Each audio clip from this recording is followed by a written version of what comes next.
Hello and welcome to the course where we'll talk about inductive effects and electromagnetic effects. There are some effects in a molecule. In our last class we talked about polarity in a compound. So polarity means when you have two atoms connected by a sigma bond, then you will have due to electronegativity different, the sigma bond will be shifted towards the more electronegative atom, thereby some polarity will be imparted in a molecule. This is entirely inherent character of the bond or as a whole in the molecule. Now this concept will be utilized to explain some effects which is already there in a molecule, or that effect will be created by some attack of the external reagents or etc. So first we will talk about the effect that is called inductive effect. So what is that? Inductive effect, the definition is written here: the permanent dipole induced in a bond via electronegativity difference which extends up to 3 bonds. Now what is this? This can be explained by this compound which is basically a alkyl halide, that is called propyl chloride. Now this chlorine is more electronegative, is bonded with a carbon atom, and this is more electronegative compared to the carbon. Chlorine is more electronegative because it is in the halogen series. So and it was towards the right hand side of the periodic table compared to carbon. So now due to this greater electronegativity, the sigma bonded pair of electrons will be shifted towards chlorine. Thereby chlorine will get a delta minus or partial negative charge. Now, so as a result, this carbon you can numberize it, that is 1, 2. This number 1 carbon will get a delta positive character. Because of this delta positive character, it has also gained some ability to withdraw electron from or electron withdrawing power. Thereby it is also attracting this sigma bonded electron which is connected with a carbon, next carbon, towards itself. So again this carbon now will have some sort of delta plus character. That means this induced or dipole which is created by the electronegativity difference is now inducing the charge separation in the next bond and then in the next bond. Definitely the extent of this charge separation will be diminished or reduced as you go further. After 3 such bonds it will not generally work. So this kind of phenomenon in a molecule is called, or this kind of effects in a molecule or through these bonds is called inductive effect. That is, it is induced, a polarity has been induced in a molecule. So thereby you can find a charge separation, making this molecule as a whole a polar molecule. This does not remain as a non-polar. In place of chlorine, if there is another carbon or CH3 which results in the butane, then it would be a completely non-polar molecule. There are no electronegativity difference.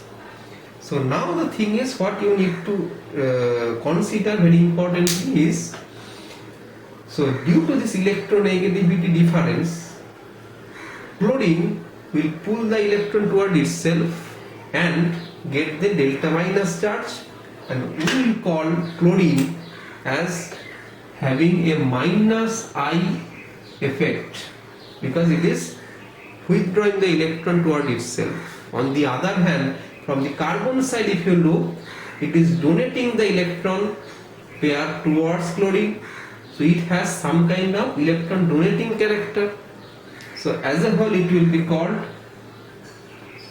so this total, if you consider this is a propyl group, and this propyl group is nothing but an alkyl group, methyl ethyl propyl. So this will be called having a plus I effect. So there will be a series of such effects, or there will be series of groups or atoms you need to remember, or you can have an idea while studying these molecules or groups that some of the atoms will be minus I effect and some of the atoms will possess plus I effect. Generally it is observed that if you make a kind of chart, if you see, generally the alkyl group will have all alkyl group, methyl, propyl, ethyl, butyl, these will have plus I effect. On the other hand, all electronegative groups of electron withdrawing capability like say fluorine, chlorine, bromine, iodine, NO2, OH, OMe, these will all have minus I effect. They will pull the sigma bonded electron. Remember one thing, inductive effect only operates via the sigma bonds.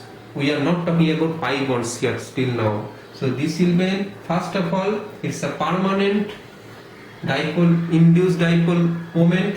It is a permanent effect inherent in the molecule. Second, it operates through sigma bonds. Third, it extended up to maximum 3 bonds. So generally the highest or the extent is maximum in the first one where the maximum charge separation happens. And with reference to hydrogen, if it is more, any group is more electronegative, then they are having a minus I effect, some listed here. And if it is opposite, electropositive compared to hydrogen, we will call it group having plus I effect. So hydrogen is some taking as a reference, so it is neutral, you can say, in this respect. Now, why is it so important, inductive effect? It is important because we have some application. We can see the concept of this inductive effect, or through inductive effect we can talk about or explain some kind of properties or characteristics of a molecule. So first we will talk about somewhat listed here.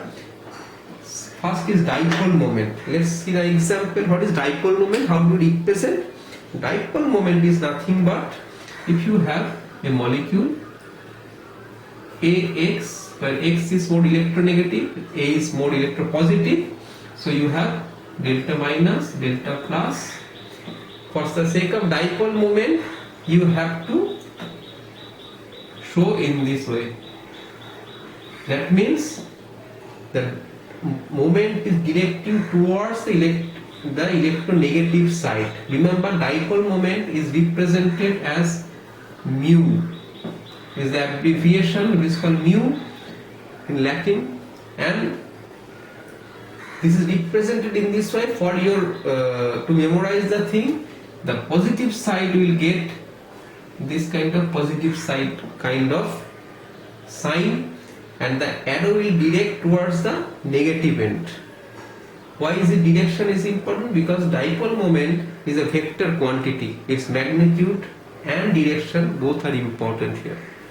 Now, how this is important while discussing inductive effect? Because definitely through inductive effect a dipole is generated or polarity induced. So you can have a dipole moment generated. Now consider these two molecules when you have CH3 CH CH3H. This is cis-2-butene, and consider another molecule. This is trans-2-butene.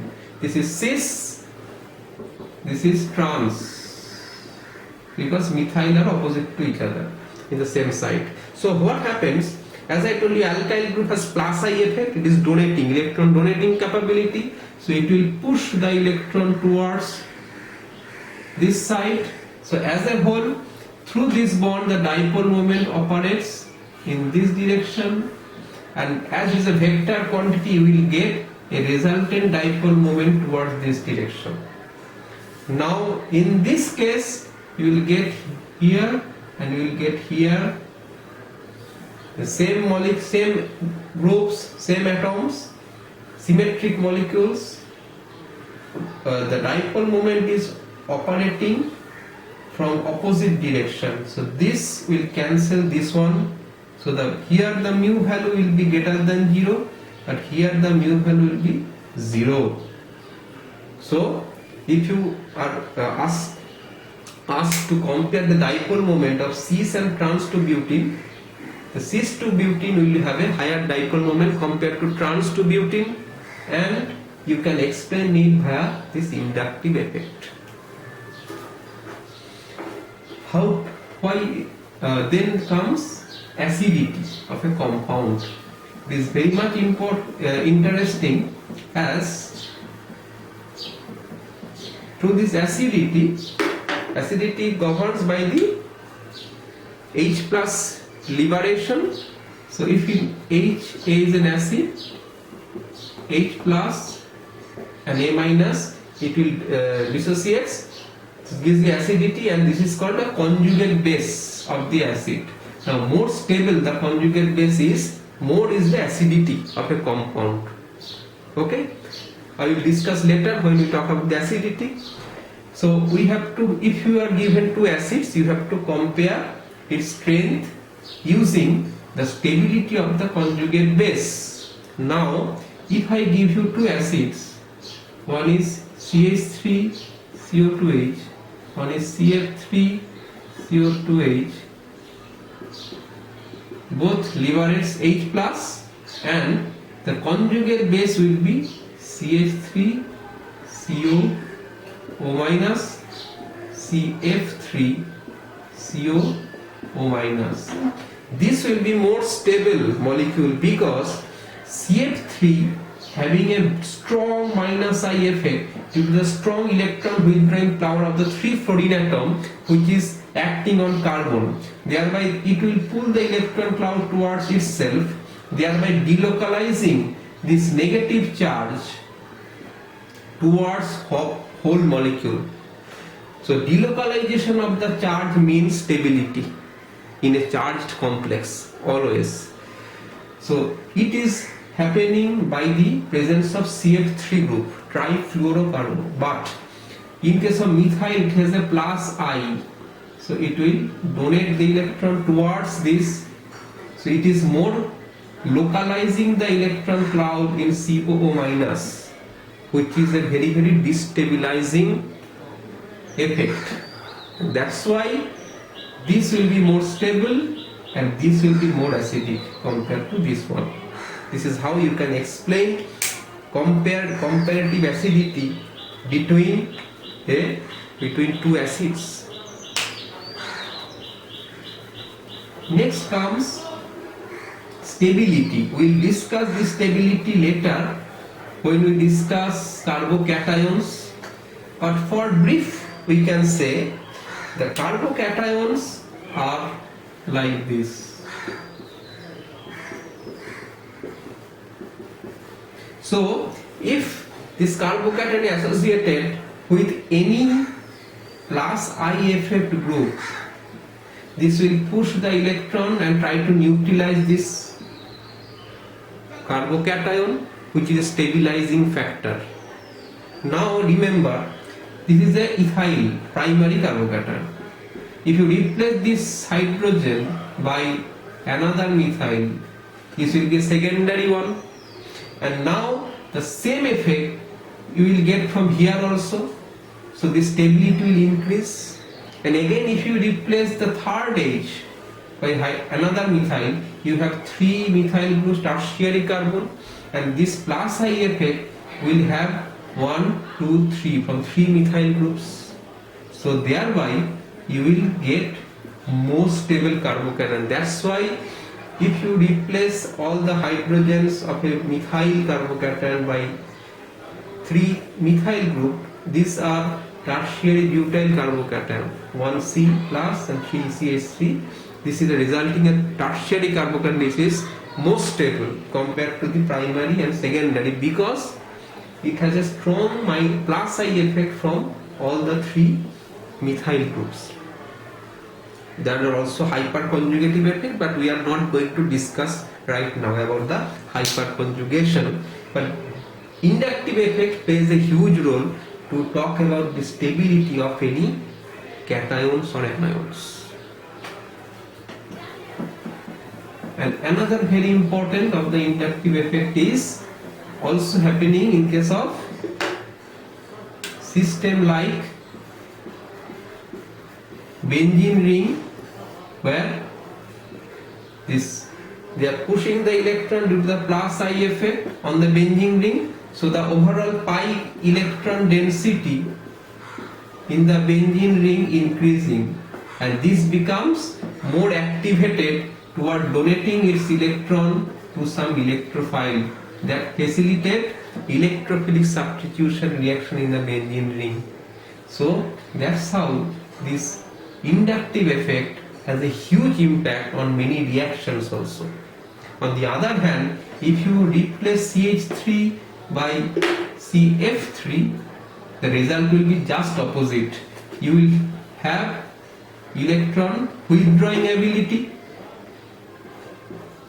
and thereby reducing the electron density. So no electrophilic reaction is possible. Rather, it might be activated to nucleophilic reaction because this CF3 group with minus I effect will pull the electron density of the benzene ring towards itself, resulting in lack of electrons. So nucleophile with more electron density can attack here to execute some reaction. So this is, now you have to study a bit so you can understand what the actual scenario of the inductive effect is, or how does it can be implied to any other things. Now we will talk about electromagnetic effect. What is electromagnetic effect? Electromagnetic effect is somewhat different compared to the inductive effect. Inductive effect was a permanent effect and inherent in a molecule. Electromagnetic effect is observed when some reagents are attacking the molecules. So it is called as a temporary effect. It is not a permanent. It is temporary because the effect is observed when some reagents are coming in the vicinity of the molecule. It may be a negative or nucleophile or positive or electrophile, but the reagent influences the molecule. But this time for inductive, this time it will be a multiple bonds or the pi electrons. Previously for inductive effect it was only sigma bonded phenomenon, but in case of electromagnetic effect we will deal only with this multiple bonded compound, that is alkene or alkyne or carbonyl, etc. How does it say? It is temporary effect involving complete transfer of pi electrons to one of the constituent atoms of a multiple bonds. Means it is a temporary effect, that is by the action of external reagents involving complete transfer of pi electrons. Means there are, this is alkene and this is carbonyl, this has a pi electron cloud apart from the sigma bond. Remember, sigma bond is tightly held between the two atoms, but pi electrons or pi bonds are parallelly interacted. So it is a labile, it can be shifted easily. So now these pi electrons are influenced by the attack of the H plus ion. So it will induce some kind of dipoles because the pi electrons will be completely transferred to the one of the carbon, which will get a negative charge so that it can connect with the H plus. What the result is, if this carbon is negatively charged and attached with the hydrogen like this carbon from which the pi electron is transferring will get a positive charge. This is known as electromeric effect, and because it is a electrophile file is attacking, and this will be called a plus E effect. On the other hand, in case of carbonyl compound, this also has a pi bond between carbon and oxygen. In normal case, because of the higher electronegativity of the oxygen, this usually have a delta positive character and delta negative character. Now, in the presence of Cn minus, which is a cyanide ion as nucleophile, this pi electron between carbon and oxygen will be completely shifted towards oxygen away from carbon. This is called minus E effect. Here the nucleophile is attacking, and because of the complete shift of the pi electrons to oxygen, oxygen will get a negative charge and carbon will get a completely positive charge. Now, due to the such effect, electromeric effect, the positive charged carbon will be more susceptible to the attack of a nucleophile which is of negative charge. So they will form a kind of CCN bond. That is the result of the electromeric effect. But if you remove these reagents, they will be converted to this carbonyl or so these are temporary effects. These are not permanent effect like a inductive effect. So until now we have talked about inductive and electromeric effect. In the next class we will talk about a very important effects which is also related to the pi bonds, but that is called mesomeric or resonance effect, and also another is which is called hyperconjugation, that will also be discussed in the next class. Thank you very much.